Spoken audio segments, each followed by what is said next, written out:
إن الحمد لله نحمده ونستعينه ونستغفره ونعوذ بالله من شرور أنفسنا ومن سيئات أعمالنا من يهده الله فلا مضل له ومن يضلل فلا هادي له وأشهد أن لا إله إلا الله وحده لا شريك له وأشهد أن محمدا عبده ورسوله اللهم صل على محمد وعلى آل محمد كما صليت على إبراهيم وعلى آل إبراهيم إنك حميد مجيد اللهم بارك على محمد وعلى آل محمد كما باركت على إبراهيم وعلى آل إبراهيم إنك حميد مجيد يا أيها الذين آمنوا اتقوا الله حق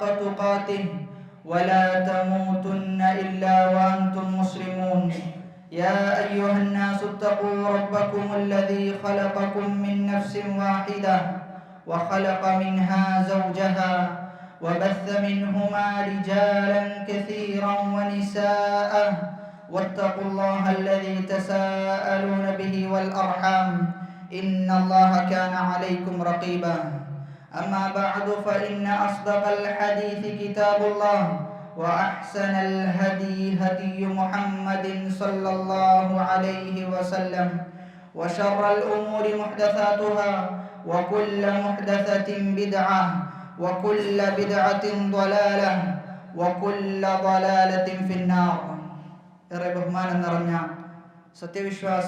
സത്യവിശ്വാസിനികളെ, അല്ലാഹു സുബ്ഹാനഹു വ തആലയുടെ വിധിവിലക്കുകൾ ജീവിതത്തിൻ്റെ എല്ലാ മേഖലകളിലും പാലിച്ചുകൊണ്ട് ജീവിതത്തെ ചിട്ടപ്പെടുത്തണേ എന്ന് സ്വയം ബാധ്യതയുള്ളതോടൊപ്പം നിങ്ങളെ ഓരോരുത്തരെയും ഓർമ്മപ്പെടുത്തുകയാണ്, വസിയത്ത് ചെയ്യുകയാണ്.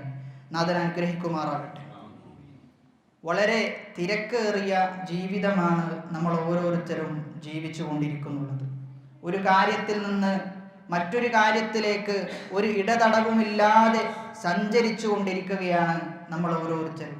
എന്നാൽ നമ്മുടെ ഈ യാത്രക്കിടയിൽ നമ്മുടെ നന്മകൾക്ക് വിലങ്ങ് തടിയാകുന്ന, നമ്മുടെ ജീവിതത്തിലേക്ക് പ്രയാസങ്ങളെ, പ്രതിസന്ധികളെ, ദുരിതങ്ങളെ വലിച്ചു കൊണ്ടുവരുന്ന, തിന്മയെ വലിച്ചു കൊണ്ടുവരുന്ന ഒരു ദുസ്വഭാവമാണ് ധൃതി എന്നുള്ളത്.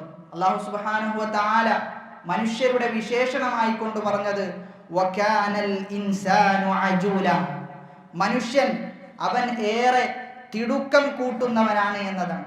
മനുഷ്യന്റെ സ്വഭാവം ധൃതിയുള്ള ഒരു സ്വഭാവമാണ് മനുഷ്യൻ്റേത് എന്നാണ് അല്ലാഹു സുബ്ഹാനഹു വ തആല വിശുദ്ധ ഖുർആനിൽ സൂചിപ്പിക്കുന്നത്. നമ്മൾ മനസ്സിലാക്കേണ്ടത് ധൃതി മൂലം നമ്മുടെ ഒരുപാട് നന്മകൾ നഷ്ടപ്പെട്ടു പോകും എന്ന് പ്രവാചകന്റെ തിരുവചനങ്ങൾ തെളിവാണ്. അതോടൊപ്പം തന്നെ നമ്മുടെ ജീവിതത്തിൽ നമുക്ക് ഒരുപാട് ദുരിതങ്ങൾ ധൃതി വരുത്തി വെക്കുമെന്നതിൽ യാതൊരു സംശയവും നമുക്കില്ല. നമ്മുടെ ജീവിതത്തിൻ്റെ അനുഭവങ്ങൾ എടുത്തു നോക്കിയാൽ അത് നമുക്കൊരു പാഠമായി ഉൾക്കൊള്ളാൻ സാധിക്കുമെന്നുള്ളതാണ്. എന്നാൽ നമ്മൾ മനസ്സിലാക്കേണ്ടത് ധൃതി മൂലം നമ്മുടെ ദീനിൽ, നമ്മൾ നിലകൊള്ളുന്ന ദീനിലുണ്ടാകുന്ന, നമ്മുടെ ഈമാനിനുണ്ടാകുന്ന മാറ്റങ്ങൾ നമ്മൾ തിരിച്ചറിയേണ്ടതുണ്ട്. അതിൽ ഒന്നാമതായി നമ്മൾ ഏറെ ശ്രദ്ധിക്കേണ്ടത് ഇന്ന് പല ആളുകളും സോഷ്യൽ മീഡിയകളിലും അല്ലാതെയും പറഞ്ഞുകൊണ്ടിരിക്കുന്ന ചില വാചകങ്ങളാണ്. ഒരു മുസ്ലിമിനെ കുറിച്ച് ചില ആളുകൾ പറയുന്നത് അവൻ്റെ ചില വാചകങ്ങൾ എടുത്തുദ്ധരിച്ചുകൊണ്ട് അവൻ കാഫിറാണ് എന്ന് മുദ്രകുത്തുന്നു. ധൃതിയിൽ അവൻ്റെ വിശദാംശങ്ങൾ തിരിച്ചറിയാതെ ഏതടിസ്ഥാനത്തിലാണ് അവൻ പറഞ്ഞത്, എന്തു മാനദണ്ഡത്തിലാണ് അവൻ പറഞ്ഞത് എന്നൊന്നും അളന്നു നോക്കാതെ അവൻ പറഞ്ഞ മാത്രയിൽ അവൻ കാഫിറാണ് എന്ന് വിധി കുത്തുക. അവൻ മുബ്തദിഅാണ്, അവൻ സലഫിന്റെ മൻഹജിൽ നിന്ന് പുറത്താണ്, അവൻ സലഫിയല്ല, അവൻ ബിദ്അത്തിന്റെ ആളാണ് എന്നിങ്ങനെ ജനങ്ങളുടെ വിഷയത്തിൽ വിധി പറയുക, ധൃതിപ്പെട്ട് വിധി പറയുക എന്നുള്ളത് ഏറെ ഗൗരവത്തിൽ കാണേണ്ട വിഷയമാണ്. കാരണം നമ്മൾ ഒരു മുസ്ലിമിനെ അവൻ്റെ ദീനിൽ നിന്ന് പുറത്താക്കുകയാണ് നമ്മൾ ചെയ്യുന്നുള്ളത്. പ്രവാചകൻ സല്ലല്ലാഹു അലൈഹി വസല്ലമയും സ്വഹാബത്തും ഒരുമയിൽ ജീവിച്ച ആളുകളാണ്. പരമാവധി സ്നേഹത്തോടുകൂടി ജനങ്ങളെ അടുപ്പിക്കാനാണ് അവർ പരിശ്രമിച്ചത് എങ്കിൽ ഇന്ന് ചില ആളുകൾ ശ്രമിക്കുന്നത് ചില തെറ്റുകൾ ചൂണ്ടിക്കാണിച്ചുകൊണ്ട് അവരെ ബിദ്അത്തായി മുദ്രകുത്തുന്ന, അവരെ ബിദ്അകളായി ചാപ്പകുത്തുന്ന അവസ്ഥകൾ നമ്മൾ കണ്ട് വരുന്നുണ്ട് എന്നത് ഏറെ വേദനാജനകമാണ്. ഇവിടെ നമ്മൾ മനസ്സിലാക്കേണ്ടത് ഇബ്നു ഉമർ റളിയല്ലാഹു അൻഹു ഉദ്ധരിക്കുന്ന ഒരു ഹദീസ്, റഅയ്തു റസൂലല്ലാഹി സ്വല്ലല്ലാഹു അലൈഹി വസല്ലം, ഞാൻ പ്രവാചകനെ കണ്ടു. പ്രവാചകൻ യതൂഫു ബിൽ കഅബ, പ്രവാചകൻ കഅബയിൽ തവാഫ് ചെയ്യുകയാണ്.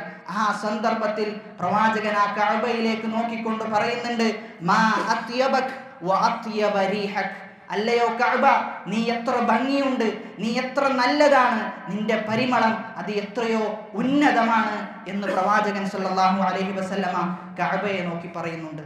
എന്നിട്ട് പ്രവാചകൻ വീണ്ടും പറയുകയാണ്, മാ അഅലമക് വ അഅലമ ഹുർമതക്, നിന്റെ അഭിമാനം അത് എത്രയോ ഉന്നതമാണ്, നിന്റെ അഭിമാനത്തിന് ക്ഷതം വരുത്തുക എന്നത് ഏറെ ഗൗരവമുള്ള കാര്യമാണ് എന്ന് പ്രവാചകൻ സല്ലല്ലാഹു അലൈഹി വസല്ലമ പറയുന്നു. എന്നിട്ട് പ്രവാചകൻ പറയുന്ന വിഷയം നമ്മൾ ഏറെ ശ്രദ്ധയോടുകൂടി ശ്രവിക്കേണ്ട ഒരു കാര്യമാണ്. വല്ലദീ നഫ്സു മുഹമ്മദിൻ ബിയദി, എന്റെ നഫ്സ് ആരുടെ കയ്യിലാണോ അവൻ തന്നെയാണ് സത്യം. പ്രവാചകൻ സത്യം ചെയ്തുകൊണ്ട് പറയുകയാണ്, ലഹുർമത്തുൽ മുഅ്മിനി അഅ്ലമു ഇൻദല്ലാഹി ഹുർമതൻ മിൻക. കഅബയെ നോക്കിക്കൊണ്ട് പ്രവാചകൻ പറഞ്ഞത്, അല്ലയോ കഅബ, നിന്നെക്കാളും എത്രയോ ഉത്തമം, നിന്നെക്കാളും എത്രയോ ഉത്തമമായ അഭിമാനമുള്ളത് ഒരു മനുഷ്യനാണ്. അതുകൊണ്ട് മുസ്ലിമായ മനുഷ്യന്റെ അഭിമാനത്തിന് ക്ഷതം വരുത്തുക എന്നത് കഅബയെ ക്ഷതം വരുത്തുന്നതിന് തുല്യമാണ് എന്നാണ് പ്രവാചകൻ സല്ലല്ലാഹു അലൈഹി വസല്ലമയുടെ വാക്കുകളിൽ നിന്ന് നമ്മൾ മനസ്സിലാക്കേണ്ടത്. അതുകൊണ്ട് സുഹൃത്തുക്കളെ, നമ്മൾ ഒരു മുസ്ലിമിനെ അത്തരത്തിൽ ആ രൂപത്തിൽ നമ്മൾ പറയുന്നുണ്ട് എങ്കിൽ നമ്മൾ മനസ്സിലാക്കേണ്ടത് അത് കഅബയെ മോശമാക്കുന്നതിന് തുല്യമായിട്ടാണ് പ്രവാചകൻ സല്ലല്ലാഹു അലൈഹി വസല്ലമ എണ്ണിയിട്ടുള്ളത്. അതുകൊണ്ട് ധൃതിയിൽ ഒരാളുടെ വിഷയത്തിലും നമ്മൾ വിധി പറയാൻ പോകരുത്. ഒരാളുടെ വിഷയത്തിലും അവൻ ശരിയല്ല, അല്ലെങ്കിൽ ഇന്ന ആളുകൾ ശരിയല്ല, ഇന്ന ടീം ശരിയല്ല എന്ന് നമ്മൾ പറയാൻ എത്രമാത്രം നമുക്ക് അറിവുണ്ട് എന്ന് നാം ആദ്യം ചിന്തിക്കേണ്ടതുണ്ട്. അല്ല എങ്കിൽ നമ്മുടെ ദീനിന് അത് ബാധിക്കും, നമ്മുടെ ഈമാനിനെ അത് ബാധിക്കുമെന്നതിൽ യാതൊരു സംശയവുമില്ല എന്ന് നമ്മൾ തിരിച്ചറിയേണ്ടതുണ്ട്. അതുകൊണ്ട് നമ്മൾ മനസ്സിലാക്കേണ്ടത് ജനങ്ങളെ കൂട്ടിപ്പിടിക്കാൻ, ജനങ്ങളെ ഒത്തൊരുമയിൽ കൊണ്ടുപോകാൻ, മുസ്ലിമീങ്ങളെ ഒരു കുടക്കീഴിൽ കൊണ്ടുപോകാനാണ് നമ്മൾ ശ്രമിക്കേണ്ടത്. അല്ലാതെ 2ഉം 3ഉം 4ഉം കക്ഷികളായി വേർതിരിഞ്ഞുകൊണ്ട് പരസ്പരം മല്ലടിക്കുന്ന അവസ്ഥയല്ല ഉണ്ടാകേണ്ടത് എന്ന് നമ്മൾ തിരിച്ചറിയേണ്ടതുണ്ട്.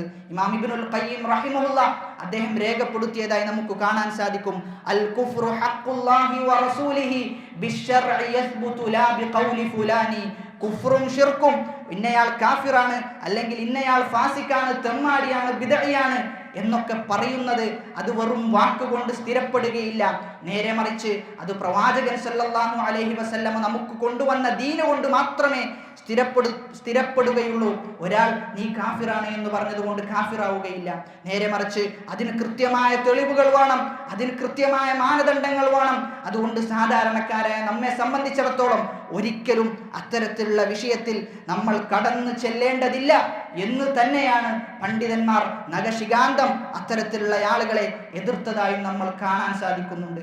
എന്നാൽ ഇങ്ങനെയുള്ള ആളുകളെ നമുക്ക് നമ്മുടെ സമൂഹത്തിൽ കാണുമ്പോൾ നമ്മൾ തിരിച്ചറിയേണ്ടത് ഫുളൈൽ ഇബ്നു ഇയാദ് റഹിമഹുല്ലാഹ് ഇങ്ങനെയുള്ള ആളുകളെ കുറിച്ച് പറഞ്ഞതായി നമുക്ക് കാണാൻ സാധിക്കും. ഇത്തരത്തിൽ ജനങ്ങളുടെ വിഷയത്തിൽ വിധി പറയുന്ന ആളുകൾ എന്താണ് അവരുടെ സ്വഭാവം? അവർ റിയാസത്തിനെ ഇഷ്ടപ്പെടുന്ന ആളുകളാണ്.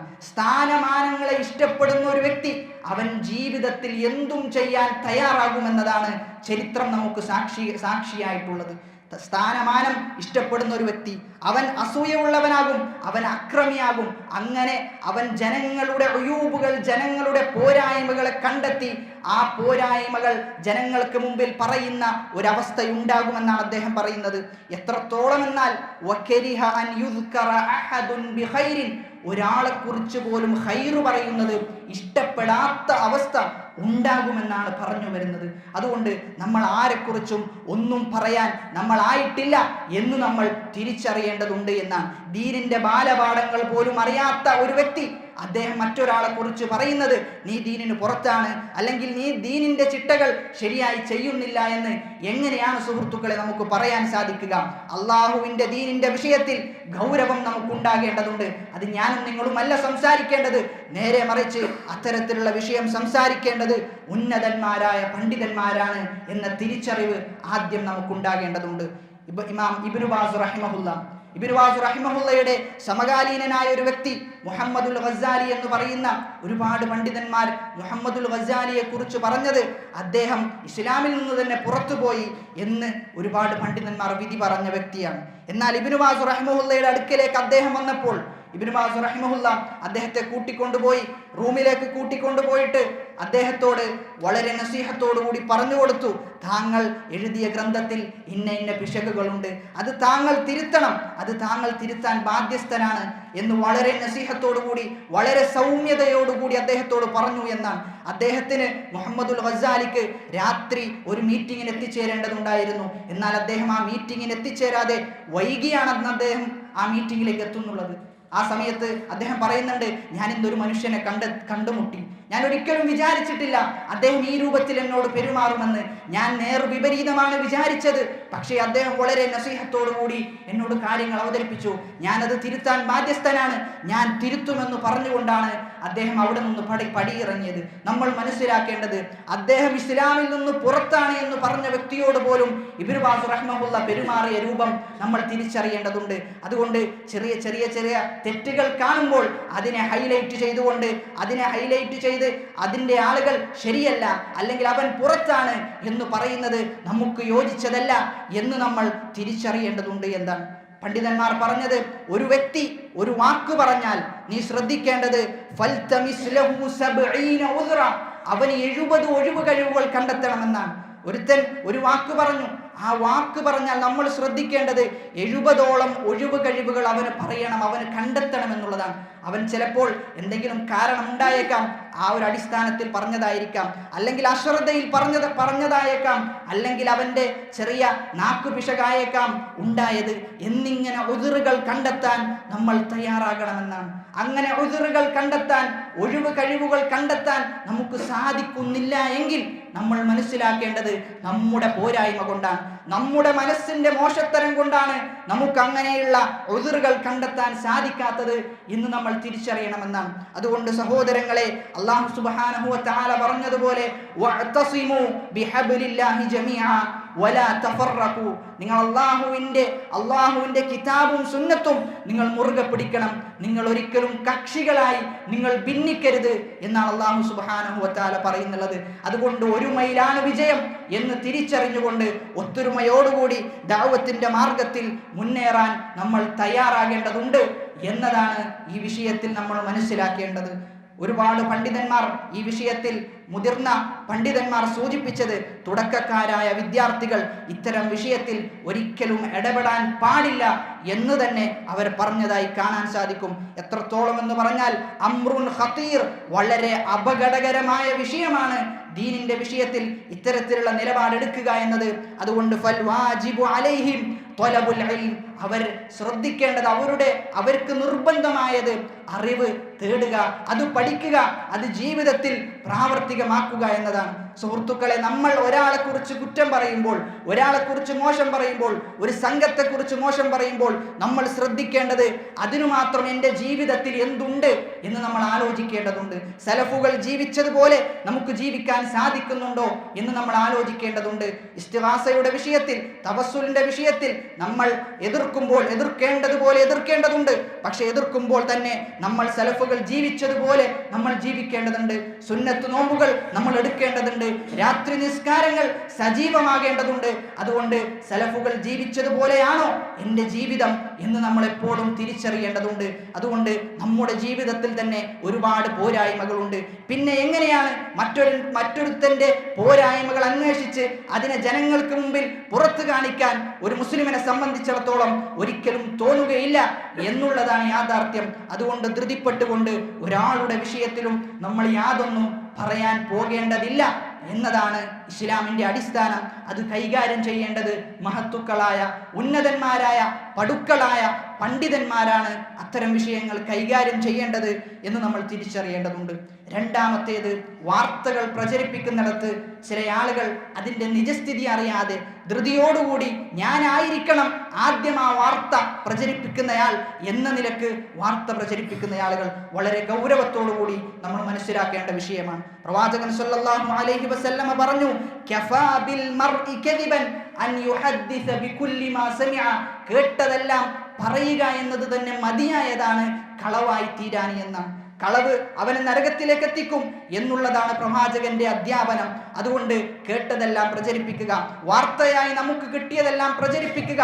അതിൻ്റെ നിജസ്ഥിതി എന്താണ് അതിൻ്റെ പിന്നിലുള്ളത് എന്നൊന്നും വായിക്കാതെ എന്നൊന്നും അന്വേഷിക്കാതെ നമ്മൾ വാർത്തകൾ പ്രചരിപ്പിക്കുക എന്നത് ഒരു മുസ്ലിമിനെ സംബന്ധിച്ചിടത്തോളം യോജിച്ചതല്ല എന്ന് നമ്മൾ തിരിച്ചറിയേണ്ടതുണ്ട്. മൂന്നാമത്തെ വിഷയം, പ്രാർത്ഥിക്കുന്ന വേളയിലാണ്. നമ്മളെല്ലാ ആളുകളും പ്രാർത്ഥിക്കുന്ന ആളുകളാണ്. എന്നാൽ പ്രാർത്ഥിക്കുന്ന വേളയിൽ ഒരിക്കലും ധൃതിപ്പെടാതെയുള്ള പ്രാർത്ഥനയാണ് അല്ലാഹു സുബ്ഹാനഹു വ തആലക്ക് ഏറെ ഇഷ്ടമുള്ള പ്രാർത്ഥന എന്നാണ്. ധൃതിപ്പെടാതെ പ്രാർത്ഥിക്കുന്നെങ്കിൽ മാത്രമാണ് അവൻ ഉത്തരം ലഭിക്കുക എന്നാണ് പ്രവാചകൻ സല്ലല്ലാഹു അലൈഹി വസല്ലമ പറഞ്ഞു, യുസ്തജാബു ലി അഹദികും മാ ലം യഅജൽ. ധൃതിപ്പെടാത്ത കാലത്തോളം അവന്റെ പ്രാർത്ഥനക്ക് ഉത്തരം കിട്ടും എന്നാണ്. ഒരു മുസ്ലിമിനെ സംബന്ധിച്ചിടത്തോളം അവന്റെ ജീവിതത്തിലെ ആയുധമാണ് പ്രാർത്ഥന. ഏതവസ്ഥയിലും ഏത് പ്രതിസന്ധിയിലെത്തിയാലും പ്രാർത്ഥിക്കുന്ന ഒരാളെ സംബന്ധിച്ചിടത്തോളം അവന് മംഗളമുണ്ട്. അവന് അകപ്പെട്ടു പോയ ആ പ്രയാസത്തിൽ നിന്നുള്ള ഒരു ശുഭപ്രതീക്ഷ അവന് സാധിക്കുമെന്നതിൽ യാതൊരു സംശയവുമില്ല. പ്രാർത്ഥന കൊണ്ട് നമുക്ക് ഉയരങ്ങളിലേക്ക് എത്താൻ പറ്റും. പക്ഷെ പ്രാർത്ഥിക്കുന്ന വേളയിൽ ഞാൻ കുറെ കാലമായി പ്രാർത്ഥിക്കുന്നു, എനിക്ക് ഉത്തരം കിട്ടുന്നില്ലല്ലോ എന്നുള്ള ധൃതിപ്പെട്ടുള്ള വാക്കുകൾ നമ്മൾ ഒഴിവാക്കേണ്ടതുണ്ട്. അങ്ങനെ ധൃതിയോടുകൂടി എൻ്റെ പ്രാർത്ഥനയ്ക്ക് പെട്ടെന്ന് ഉത്തരം കിട്ടണം എന്നിങ്ങനെയുള്ള നിജസ്ഥിതി ശരിയല്ല. അങ്ങനെ വിചാരിക്കുന്ന ആളുകൾക്ക് അള്ളാഹു പ്രാർത്ഥനയ്ക്ക് ഉത്തരം നൽകുകയില്ല എന്നാണ് നമ്മൾ തിരിച്ചറിയേണ്ടത്. പക്ഷേ ഖേദകരമെന്ന് പറയട്ടെ, ഇന്ന് പ്രാർത്ഥിക്കുന്ന ആളുകൾ വളരെ ചുരുക്കം ആളുകളാണ്. എന്തെങ്കിലും പ്രയാസമുണ്ടാകുമ്പോൾ മാത്രം പ്രാർത്ഥിക്കുന്ന ആളുകൾ. അതിലുപരി ഇതൊരു ഇബാദത്താണ്, അള്ളാഹുവിലേക്ക് അടുക്കാൻ സാധിക്കുന്ന പുണ്യമായ കാര്യമാണ് എന്ന് തിരിച്ചറിഞ്ഞുകൊണ്ട് പ്രാർത്ഥിക്കാൻ നമ്മൾ തയ്യാറാകേണ്ടതുണ്ട്. എപ്പോഴും അള്ളാഹുവുമായിട്ടുള്ള ഒരു ബന്ധം ഒരു മനുഷ്യനുണ്ടാവുക പ്രാർത്ഥനയിലൂടെയാണ് എന്നാണ്. പ്രാർത്ഥനയിലൂടെ അള്ളാഹുവുമായിട്ടുള്ള ബന്ധം അത് അങ്ങേയറ്റത്തെ തലത്തിലേക്ക് എത്തുമെന്ന് പണ്ഡിതന്മാർ പറഞ്ഞതായി നമുക്ക് കാണാൻ സാധിക്കും. നമ്മൾ സാധാരണ പറയാറുണ്ട് അവൻ ആവശ്യത്തിന് വിളിക്കുന്നവനാണ് എന്ന്. എന്നാൽ സുഹൃത്തുക്കളെ, അള്ളാഹുവിൻ്റെ വിഷയത്തിൽ നമ്മൾ ആവശ്യത്തിൽ മാത്രമാണ് പ്രാർത്ഥിക്കുന്നത് എങ്കിൽ അള്ളാഹുവിനോട് എന്ത് സ്നേഹമാണ് നമുക്കുള്ളത് എന്ന് നമ്മൾ നമ്മോട് തന്നെ ചോദിക്കേണ്ടതുണ്ട് എന്നാണ് വസ്തുത. അതുകൊണ്ട് നിരന്തരമായി പ്രാർത്ഥിക്കുക. എന്താവശ്യമുണ്ടെങ്കിലും ആവശ്യമില്ലെങ്കിലും അല്ലാഹു സുബ്ഹാനഹു വ തആലയോട് ആഫിയത്തിനു വേണ്ടി, അറിവിനു വേണ്ടി, കുടുംബത്തിന്റെ ഭദ്രതയ്ക്ക് വേണ്ടി എന്നിങ്ങനെ ഒരുപാട് പ്രാർത്ഥനകൾ നമ്മൾ നിരന്തരമായി പ്രാർത്ഥിക്കേണ്ടതുണ്ട്. മണിയറയിലേക്ക് ചെല്ലുമ്പോൾ പോലും പ്രവാചകൻ സല്ലല്ലാഹു അലൈഹി വസല്ലമ പ്രാർത്ഥന പഠിപ്പിച്ചിട്ടുണ്ട്. അതുകൊണ്ട് മുസ്ലിമിന്റെ ജീവിതം പ്രാർത്ഥന നിർഭരമായ ജീവിതമായിരിക്കണമെന്നതിൽ യാതൊരു സംശയവുമില്ല. അങ്ങനെ ജീവിക്കുമ്പോൾ മാത്രമാണ് നമ്മൾ അല്ലാഹു സുബ്ഹാനഹു വ തആലയുമായി അടുക്കുകയും ആ ഈമാനിന്റെ ആസ്വാദനം നമുക്ക് നുകരാൻ സാധിക്കുകയും ചെയ്യുകയുള്ളൂ എന്നതാണ്. നാലാമതായി ശ്രദ്ധിക്കേണ്ട വിഷയം ത്വലാഖ് ചൊല്ലുന്നിടത്താണ്. ചെറിയ പ്രശ്നമുണ്ടാകുമ്പോൾ ധൃതിപ്പെട്ട് ത്വലാഖ് ചൊല്ലുന്ന ആളുകൾ, ക്ഷമിക്കാൻ തയ്യാറാകാത്ത ആളുകൾ, പക്വമായി പെരുമാറാൻ അറിയാത്ത ആളുകൾ. പ്രവാചകൻ സല്ലല്ലാഹു അലൈഹി വസല്ലമ പറഞ്ഞു, ലാ യഫ്റഖു മുഅ്മിനുൻ മുഅ്മിന ഇൻ കരിഹ മിൻഹാ ഖുലുഖ റദിയ മിൻഹാ ആഖർ. ഒരു മുഅ്മിൻ മറ്റൊരു മുഅ്മിനത്തിന്, ഒരു ഭാര്യ ഒരു ഭർത്താവിന്റെ വിഷയത്തിൽ ഒരു സ്വഭാവത്തിൽ വെറുപ്പുണ്ട് എങ്കിൽ മറ്റൊരു സ്വഭാവത്തിൽ ഭർത്താവിന്റെ വിഷയത്തിൽ അവൾ തൃപ്തിപ്പെടും. ഭർത്താവിന് ഭാര്യയുടെ ഒരു സ്വഭാവം ഇഷ്ടമല്ല എങ്കിൽ മറ്റുള്ള ഒരുപാട് നല്ല ഇഷ്ടമുള്ള സ്വഭാവങ്ങൾ ഉണ്ടായേക്കാം. അതുകൊണ്ട് പോസിറ്റീവായ കാര്യങ്ങൾ കണ്ടുകൊണ്ട് നെഗറ്റീവിനെ അതിൻ്റെ പിന്നിലാക്കാൻ നമുക്ക് സാധിക്കേണ്ടതുണ്ട് എന്നതാണ് പ്രവാചകൻ സല്ലല്ലാഹു അലൈഹി വസല്ലമയുടെ അധ്യാപനം. അതുകൊണ്ട് ധൃതിപ്പെട്ട് ത്വലാഖ് ചൊല്ലുക എന്നത് ഒരിക്കലും ഒരു മുസ്ലിമിന് ഭൂഷണമല്ല എന്ന് നമ്മൾ മനസ്സിലാക്കേണ്ടതുണ്ട്. വളരെ ക്ഷമാലുവായിരിക്കണം ഒരു മുസ്ലിം. വളരെ അവധാനതയോടുകൂടി ഇടപെടുന്നവനാണ് ഒരു മുസ്ലിം എന്നുള്ളതാണ് പ്രവാചകന്റെ ജീവിതത്തിൽ നിന്ന് നമുക്ക് മനസ്സിലാക്കാൻ സാധിക്കുന്നത്. എന്നാൽ നമ്മൾ മുന്നേറേണ്ട ഒരിടമുണ്ട്. ജീവിതത്തിന്റെ എല്ലാ മേഖലകളിലും അവധാനതയോടുകൂടിയും വിവേകത്തോടുകൂടിയും ഇടപെടേണ്ടവനാണ് മുസ്ലിം. എന്നാൽ നമ്മൾ ധൃതിപ്പെടേണ്ട ഒരു ഇടം, ആ ഇടത്തിൽ നമ്മൾ ധൃതിപ്പെടാറില്ല എന്നതാണ് യാഥാർത്ഥ്യം. അല്ലാഹു സുബ്ഹാനഹു വ തആല പറഞ്ഞു, വസാരിഉ ഇലാ മഗ്ഫിറത്തിൻ മിർ റബ്ബിക്കും, നിങ്ങൾ അല്ലാഹുവിന്റെ പാപമോചനത്തിലേക്ക് നിങ്ങൾ മുന്നേറുക എന്ന് പറഞ്ഞു. ഇവിടെ നമ്മൾ മനസ്സിലാക്കേണ്ടത്, നമ്മൾ മുന്നേറേണ്ടത് അല്ലാഹുവിന്റെ തൃപ്തിയുടെ വിഷയത്തിലാണ്, ഈമാനിന്റെ വിഷയത്തിലാണ്, ഇബാദത്തിന്റെ വിഷയത്തിൽ നമ്മൾ മുന്നേറേണ്ടതുണ്ട് എന്നാണ് അല്ലാഹു സുബ്ഹാനഹു വ തആല പറയുന്നത്. മൂസാ നബി അലൈഹിസ്സലാത്തു വസ്സലാം ഗ്രന്ഥം വാങ്ങാൻ പോകുന്ന സമയത്ത് അദ്ദേഹം പറയുന്നുണ്ട്, വഅജിൽതു ഇലൈക റബ്ബി ലിതർല, റബ്ബേ ഞാൻ ധൃതിപ്പെട്ട് നിന്റെ അടുക്കലേക്ക് വന്നത് നിന്റെ തൃപ്തി ലഭിക്കാനാണ് റബ്ബേ എന്ന് പറഞ്ഞതായി നമുക്ക് കാണാൻ സാധിക്കും. പ്രവാചകൻ സല്ലല്ലാഹു അലൈഹി വസല്ലം പറയുന്നുണ്ട്, അത്തുദതു ഫീ കുല്ലി ഷൈ ഇല്ലാ ഫീ അമലിൽ ആഖിറ, എല്ലാ കാര്യത്തിലും ഒരു മുസ്ലിമിന് അവധാനത വേണം, എന്നാൽ ആഖിറത്തിന്റെ വിഷയത്തിൽ അവന് ധൃതിയാണ് വേണ്ടത്. എപ്പോഴാണ് അവൻ നനച്ചിരിക്കാതെ അവനിലേക്ക് മരണം കടന്നു വരിക എന്നാർക്കും അറിയില്ല. അതുകൊണ്ട് എപ്പോഴും ധൃതിപ്പെട്ട് നമ്മൾ മുന്നേറേണ്ടത് ഇബാദത്തിന്റെ വിഷയത്തിലാണ്. പിന്നെ നിസ്കരിക്കാം എന്നാണ് എങ്കിൽ നമ്മുടെ ചിന്ത, സുഹൃത്തുക്കളെ, പിന്നെ നിസ്കരിക്കാൻ നമുക്ക് തൗഫീഖുണ്ടോ ഇല്ലേ എന്ന് നമുക്കറിയില്ല. അതുകൊണ്ട് നിസ്കരിക്കാൻ തോന്നുന്ന സമയത്ത് ഉടനെ നിസ്കരിക്കുക എന്നുള്ളതാണ്. സ്വതക്ക കൊടുക്കാൻ തോന്നുന്ന സമയത്ത് ഉടനെ സ്വതക്ക കൊടുക്കുക എന്നതാണ്. അല്ല എങ്കിൽ ശൈത്താൻ നമ്മെ വസ്വാസ് ഉണ്ടാക്കിക്കൊണ്ട് പിന്നെ സ്വതക്ക കൊടുക്കാത്ത, നിസ്കരിക്കാത്ത ഒരവസ്ഥയിലേക്ക് നമ്മൾ എത്തിപ്പെടും എന്ന് നമ്മൾ തിരിച്ചറിയേണ്ടതുണ്ട്. എന്നാൽ നമ്മൾ ഏത് വിഷയത്തിലാണ് ധൃതിപ്പെടാറുള്ളത് എന്ന് നമ്മൾ ആലോചിക്കേണ്ടതുണ്ട്. ജീവിതത്തിന്റെ ഒരുപാട് കാര്യങ്ങളിൽ നമ്മൾ ധൃതിപ്പെട്ട് മുന്നേറാറുണ്ട്. ഇബാദത്തിന്റെ വിഷയത്തിൽ അങ്ങനെയുള്ള ഒരു മുന്നേറ്റം നമ്മൾ ഉണ്ടാക്കിയിട്ടുണ്ടോ? ജീവിതത്തിന്റെ ഒരുപാട് വ്യവഹാരങ്ങളിൽ നമ്മൾ ഇടപെടുമ്പോൾ നമ്മൾ ഏറെ മുന്നേറിയത് ദുനിയാവിന്റെ വിഷയത്തിലാണ്. ദുനിയാവിന് വേണ്ടിയാണ് നമ്മൾ ലോകങ്ങൾ സഞ്ചരിച്ചതും യാത്രകൾ ചെയ്തതും എല്ലാം ദുനിയാവിന്റെ ആവശ്യങ്ങൾക്ക് വേണ്ടിയാണ് എന്നത് വലിയ യാഥാർത്ഥ്യമാണ്. അല്ലാഹു സുബ്ഹാനഹു വ തആല പറഞ്ഞു, ഹുവല്ലദീ ജഅല ലക്കുമുൽ അർദ ദലൂല ഫംശൂ ഫീ മനാകിബിഹാ. അല്ലാഹു പറഞ്ഞത് ദുനിയാവിലൂടെ നിങ്ങൾ നടക്കണമെന്നാണ്. ദുനിയാവിന്റെ റിസ്ക് തേടി നിങ്ങൾ ഫംശു നടക്കുക എന്നുള്ള പ്രയോഗമാണ് അല്ലാഹു പ്രയോഗിച്ചത്. എന്നാൽ നമ്മൾ രാജ്യങ്ങൾ ഭേദിച്ചുകൊണ്ട് ചൊല്ലുന്നത് ദുനിയാവിന്റെ സ്ഥിരതയ്ക്ക് വേണ്ടിയാണ്, ആഖിറത്തിന്റെ സ്ഥിരതയ്ക്ക് വേണ്ടി നമ്മൾ ധൃതിപ്പെട്ടിട്ടുണ്ടോ? ഇൽമിനു വേണ്ടി, ഒരു ക്ലാസ് കേൾക്കാൻ വേണ്ടി നമ്മൾ ധൃതിപ്പെട്ടിട്ടുണ്ടോ എന്ന് നമ്മൾ ആലോചിക്കേണ്ടതുണ്ട്. അതുകൊണ്ട് നമ്മൾ മനസ്സിലാക്കേണ്ടത്, നമ്മുടെ മുൻഗാമികളായ സലഫുകൾ അവർ ധൃതിപ്പെട്ടത് അറിവിനു വേണ്ടിയാണ്, അള്ളാഹുവിന്റെ തൃപ്തിക്ക് വേണ്ടിയാണ്. ഇമാം ബുഖാരി റഹ്മഹുല്ല ഇറാഖിലേക്കും ഈജിപ്തിലേക്കും വാസത്തിലേക്കും സഞ്ചരിച്ചത് അറിവിനു വേണ്ടിയായിരുന്നു എന്നാണ് ചരിത്രം രേഖപ്പെടുത്തിയത്. എന്നാൽ ഇമാം ബുഖാരി റഹ്മഹുല്ലക്കുള്ള ചരിത്രം പോലെ നമുക്ക് എന്തുണ്ട് പറയാൻ?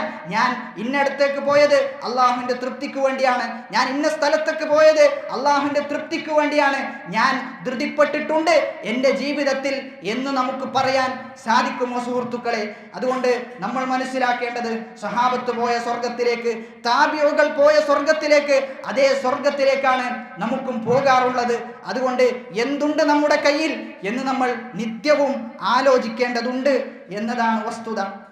പ്രവാചകന്റെ സ്വഹാബത്തിനെ സംബന്ധിച്ചിടത്തോളം അവർ എല്ലാ വിഷയത്തിലും, ആഖിറത്തിന്റെ എല്ലാ വിഷയത്തിലും അവർ വേഗതയുള്ളവരായിരുന്നു.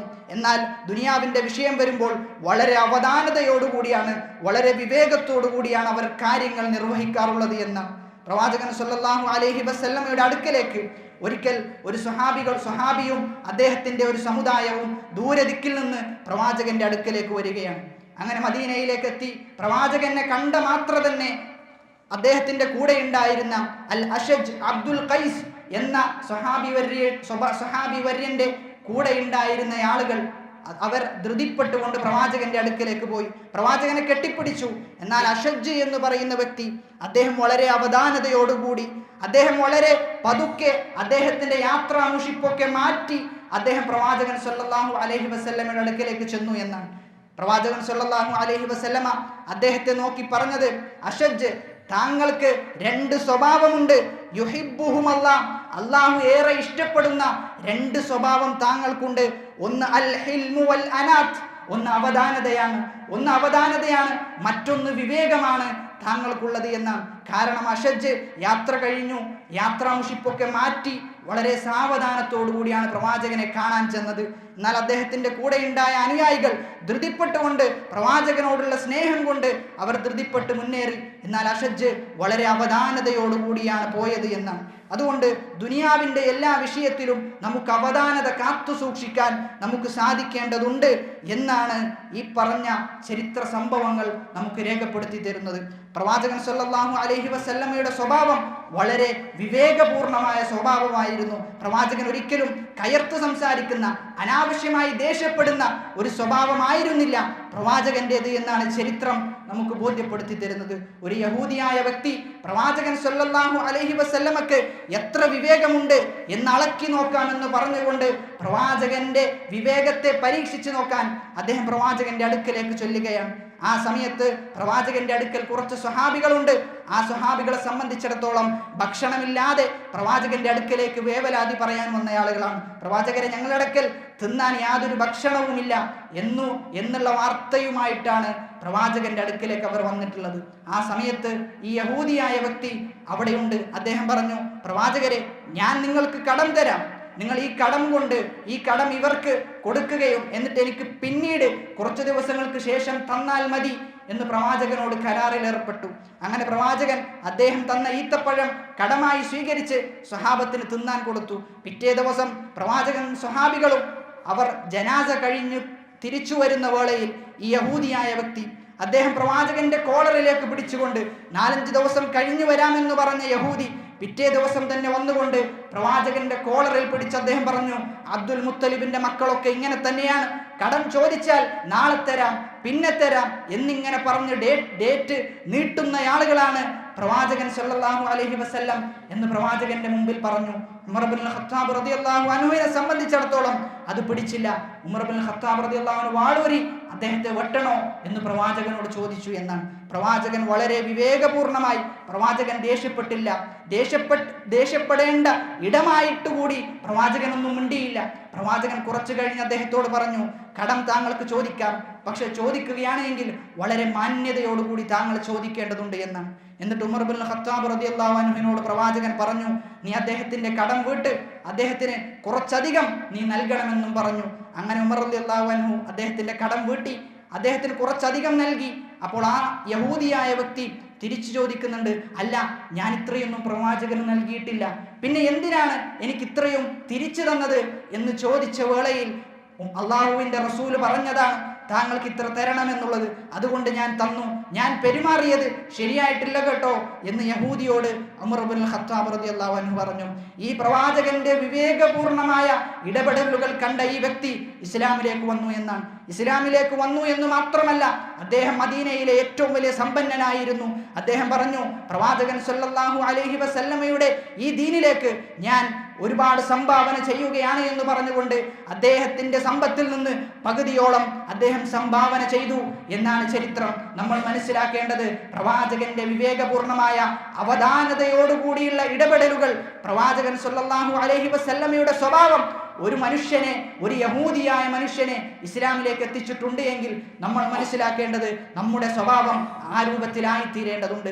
നമ്മുടെ സ്വഭാവം കാണുന്നതോടുകൂടി നമ്മിൽ നിന്ന് അകന്നു പോകുന്ന അവസ്ഥ ഒരിക്കലും ഉണ്ടാകരുത്, അങ്ങനെ ഉണ്ടാവുകയില്ല എന്ന് നമ്മൾ ഉറപ്പുവരുത്തേണ്ടതുണ്ട് എന്നാണ് സൂചിപ്പിച്ചു വന്നത്.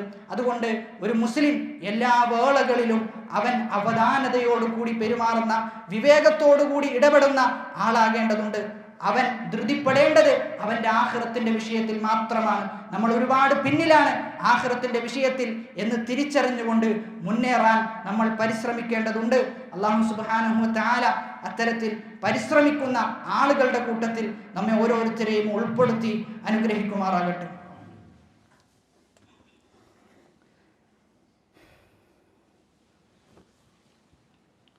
അൽഹംദുലില്ലാഹ് الحمد لله رب العالمين والصلاة والسلام على رسوله الأمين وعلى آله وصحبه أجمعين أما بعد. ഒരു മുസ്ലിം അവനെപ്പോഴും അവധാനതയോടുകൂടിയുള്ളവനാകണം എന്നാണ് സൂചിപ്പിച്ചു വന്നത്. ധൃതി ആഖിറത്തിന്റെ വിഷയത്തിലാകണം എന്നും പറഞ്ഞു വച്ചിട്ടുണ്ട്. നമ്മൾ മനസ്സിലാക്കേണ്ടത് ഒരു മുസ്ലിമിനെ സംബന്ധിച്ചിടത്തോളം അവൻ്റെ ജീവിതത്തിലെ അവന് ഏറ്റവും കൂടുതൽ മനസമാധാനം നൽകുന്ന ഒരു കാര്യം എന്ത് എന്ന് ചോദിച്ചാൽ പ്രവാചകനും സ്വഹാബത്തിനും പറയാനുണ്ടായിരുന്ന മറുപടി അത് നിസ്കാരമാണ് എന്നതാണ്. എന്നാൽ നമുക്ക് ആ ഒരു മറുപടി പറയാൻ സാധിക്കുമോ എന്ന് നമ്മൾ തിരിച്ചറിയേണ്ടതുണ്ട്. പ്രവാചകനെ സംബന്ധിച്ചിടത്തോളം ഒരു പ്രയാസം ബാധിച്ചാൽ പ്രവാചകൻ സല്ലല്ലാഹു അലൈഹി വസല്ലം നിസ്കരിക്കാൻ പുറപ്പെടുമെന്നാണ്. കാരണം പ്രവാചകൻ ആനന്ദമുണ്ടായിരുന്നത് നിസ്കാരത്തിലാണ്. ആയിഷ റളിയല്ലാഹു അൻഹ പറഞ്ഞു, ബാങ്ക് കേട്ടാൽ പ്രവാചകൻ എന്തൊരു ജോലിയിലാണോ ഉള്ളത് അതെല്ലാം ഒഴിവാക്കിക്കൊണ്ട് പ്രവാചകൻ നിസ്കാരത്തിലേക്ക് പോകാറുണ്ടായിരുന്നു എന്നാണ്. അതേ പടിയാണ് പ്രവാചകന്റെ സ്വഹാബത്ത് എന്നും നമ്മൾ തിരിച്ചറിയേണ്ടതുണ്ട്. എന്നാൽ നിസ്കാരത്തിന്റെ വിഷയത്തിൽ ചില ആളുകൾക്ക് വല്ലാത്ത ധൃതിയാണ്. അവധാനതയോടുകൂടി നിസ്കരിക്കുന്ന അവസ്ഥ ചില ആളുകളിൽ കണ്ടുവരാറില്ല എന്നാണ് നമുക്ക് മനസ്സിലാകുന്നത്. പ്രവാചകൻ സല്ലല്ലാഹു അലൈഹി വസല്ലമ നിസ്കാരത്തിന്റെ വിഷയത്തിൽ പറഞ്ഞത്, അവൻ നിസ്കാരത്തിൽ പാരായണം ചെയ്യുന്നിടത്ത് ആയത്തുകൾ നിർത്തി നിർത്തി പാരായണം ചെയ്യണമെന്നാണ് പ്രവാചകൻ സല്ലല്ലാഹു അലൈഹി വസല്ലമ പറഞ്ഞത്.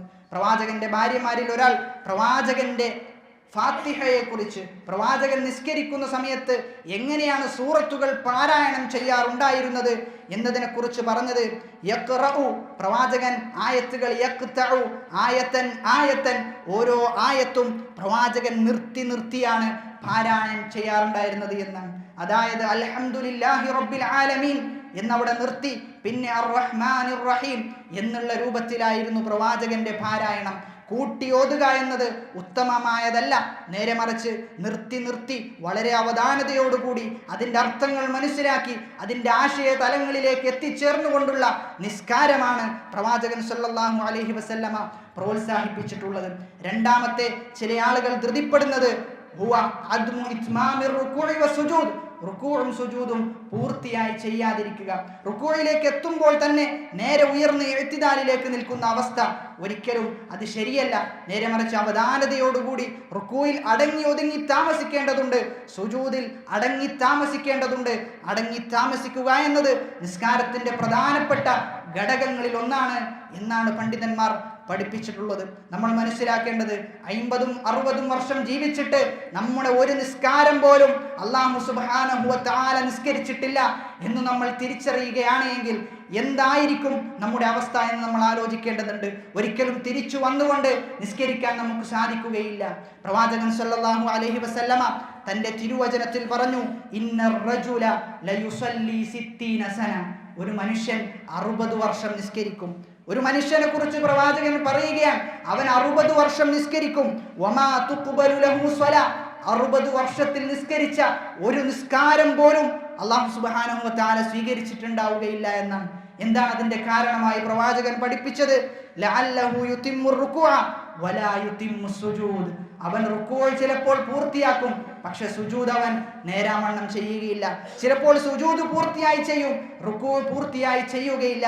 അങ്ങനെയുള്ള ആളുകളുടെ നിസ്കാരം സ്വീകരിക്കുകയില്ല, അല്ലാഹുവിന് വേണ്ട എന്നാണ് പ്രവാചകൻ സല്ലല്ലാഹു അലൈഹി വസല്ലമ പറഞ്ഞത്.